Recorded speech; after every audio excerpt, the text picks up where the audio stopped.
नमस्कार, इन खबर में आपका स्वागत है। मैं हूं आपके साथ सत्येंद्र शर्मा। कांग्रेस के राज्यसभा सांसद साहू के यहां 300 करोड़ रुपए कैश बरामद होने के बाद से देश की राजनीति गर्म आ गई है। विपक्ष लगातार कांग्रेस साहू पर हमलावर होते जा रहा है। आपको बता दें कि पिछले 3 दिनों से आईटी की कार्रवाई चल रही है। 10 ठिकानों पर छापेमारी की गई, जिसमें से अभी तक लगभग 300 करोड़ रुपए कैश बरामद किए गए हैं। अभी भी गिनती जारी है। पता नहीं ये कितना ऊपर तक जाएगा, यह कह पाना भी मुश्किल है। मशीनें थक गई, मशीनें खराब हो गई। कई बैंकों के कर्मचारी इसमें लगे हुए हैं। एसबीआई के 32 से 30 कर्मचारी सिर्फ नोटों की गिनती करने के लिए लगे हुए हैं।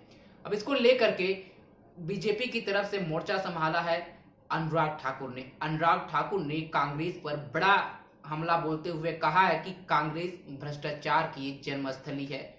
कई सारे आरोप अनुराग ठाकुर ने लगाए हैं। आप भी सुनिए अनुराग ठाकुर क्या कुछ कह रहे हैं।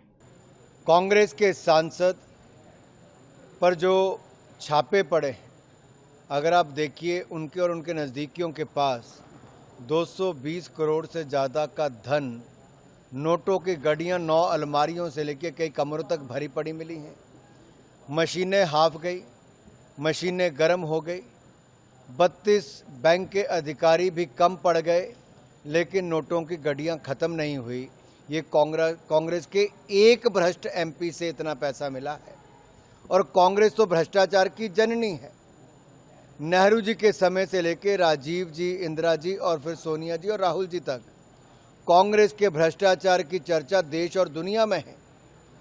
अगस्ता वेस्टलैंड से लेकर एजेएल तक ये इनके भ्रष्टाचार के मामले, बोफोर्स से लेकर जीप घोटाले तक ये नेहरू गांधी परिवार और कांग्रेस पार्टी के भ्रष्टाचार के चर्चे लगातार बाहर आते हैं। और अब इनके सांसद साहू के यहाँ से 220 करोड़ से ज़्यादा पैसा उनके और उनके सहयोगियों से मिलना, ये अपने आप में दिखाता है कि काले धन के खिलाफ, और जब नोटबंदी की थी तो कांग्रेस क्यों तड़पती थी, क्योंकि ये पैसा केवल उनका सांसद तक नहीं, ये जाता तो कहीं और है।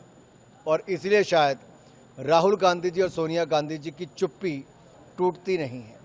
और इसीलिए शायद ये सभी बाकी दल इकट्ठे हुए हैं, क्योंकि देखिए। तो सुना आपने। आपको बता दें कि जिस तरह से आईटी की कार्रवाई के बाद से साहू के यहाँ करोड़ों रुपए बरामद हुए, 300 के पार भी यह आंकड़ा जा सकता है। अब ऐसे में इसमें ईडी की भी एंट्री हो सकती है, क्योंकि रकम बड़ा है। ये कहाँ से रकम आया, इसका लेन देन कैसे है, क्या इसका स्रोत है, अब इस सब के बारे में ईडी ही जानकारी जुटा पाएगी। अब ऐसे में देखना होगा कि किस तरह से इस पर राजनीति होती है, क्योंकि कांग्रेस इसको लेकर के असमंजस में फंसी हुई है। कांग्रेस की तरफ से तो कोई अभी तक क्लियर कट बयान नहीं आया है, तो वहीं विपक्षी पार्टियों के नेताओं की तरफ से भी, जो INDIA गठबंधन के नेता हैं, उनके तरफ से भी अभी इतने बड़े कैश मिलने के बाद भी अभी तक कोई खास बयान नहीं आया है। अब ऐसे में देखना होगा कि बीजेपी किस तरह से इसे उछालती है, क्योंकि प्रधानमंत्री नरेंद्र मोदी भी इस मामले का जिक्र कर चुके हैं। उन्होंने अपने सोशल मीडिया एक्स पर पोस्ट करते हुए कांग्रेस पर भी जमकर हमला बोला था और कहा था कि किस तरह से भ्रष्टाचार कांग्रेस में पनप रहा है। अब ये देखना होगा कि इस पर आगे किस तरह कार्रवाई करती है, ईडी कहां तक जाती है, और ये जो 300 का आंकड़ा है या का पार होगा या इसी पर रुकता है। तब तक के लिए आप बने रहे हमारे साथ और देखते रहें इन खबर। धन्यवाद।